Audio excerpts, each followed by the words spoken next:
गंवार सास। ममता ने अपने बेटे को पढ़ा लिखाकर बड़ा आदमी बनाया। अब वो शहर में अपने परिवार के साथ रहता है।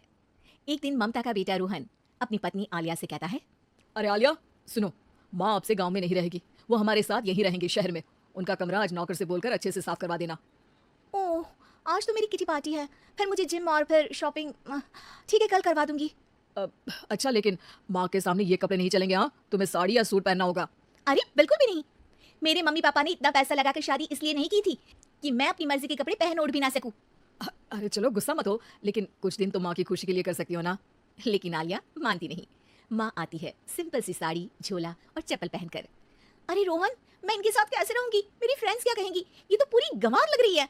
आलिया, माँ गांव में रहती थी इसलिए ऐसी हैं। तुम आज ही माँ के साथ जाकर उनकी पसंद की शॉपिंग करवा देना। इनके साथ घर के अंदर रहना मुश्किल है, बाहर तो मैं कभी भी ना जाऊं। रोहन को आलिया पर गुस्सा आ जाता है। माँ, ओ माँ। हाँ बेटा।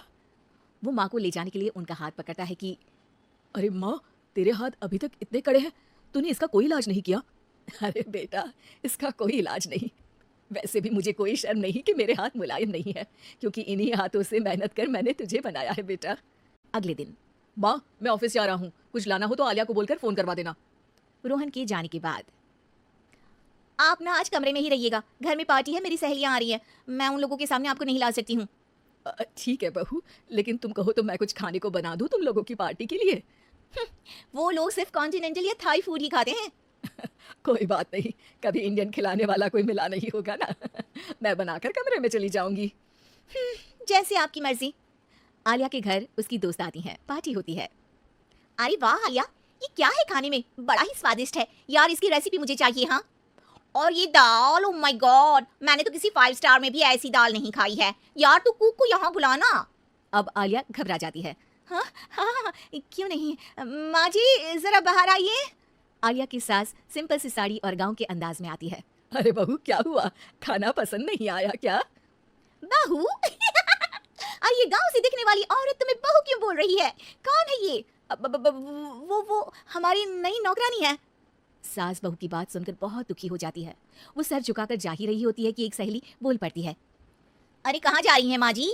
वो उठकर उनके पैर छूती है। जीती रहो बेटा। क्या है ना, आपकी शक्ल बिल्कुल मेरी माँ जैसी है। पता है आलिया, मैं शहर पढ़ने आई और फिर शहरी हो गई, लेकिन मेरे माँ पापा तो आज भी गाँव में रहते हैं, बिल्कुल इनके जैसे ही हैं। आप यहाँ बैठिए ना आंटी, आप सच में बड़ी खूबसूरत है और आपके हाथ का खाना तो लाजवाब है। काश ये मेरी सास होती। सभी सहेलियां सास को घेर कर बैठ जाती हैं और उनसे खाने की रेसिपी पूछ रही होती है कि तभी घर की बेल बजती है और रोहन आता है। अरे क्या बात है, आज आप लोग हमारे घर में? और ये लोग तो मुझे आलिया से ज्यादा माँ की सहेलियां लग रही हैं। क्या ये आपकी माँ है?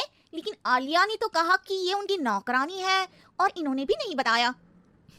वो नहीं बताएंगी, क्योंकि उनके लिए बच्चों की इज्जत और उनकी खुशी सबसे पहले है। मुझे माफ कर दो, मुझे इन्हें तुम लोगों से मिलवाने में शर्म आ रही थी कि तुम लोग क्या कहती।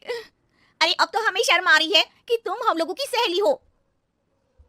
हाँ, जो माँ जैसी सास को नौकरानी बोले वो हमारी सहेली नहीं हो सकती। ये बोलकर सभी वहां से जाने लगती है कि सास बोलती है। आलिया की तरफ से मैं तुम लोगों से माफी मांगती हूँ। उसने जो कहा उसके लिए मैं उसे माफ करती हूँ। अब तुम लोग भी उसे माफ कर दो, क्योंकि अगर तुम लोगों ने उससे दोस्ती तोड़ी तो फिर मेरे हाथ का खाना कैसे खाओगी?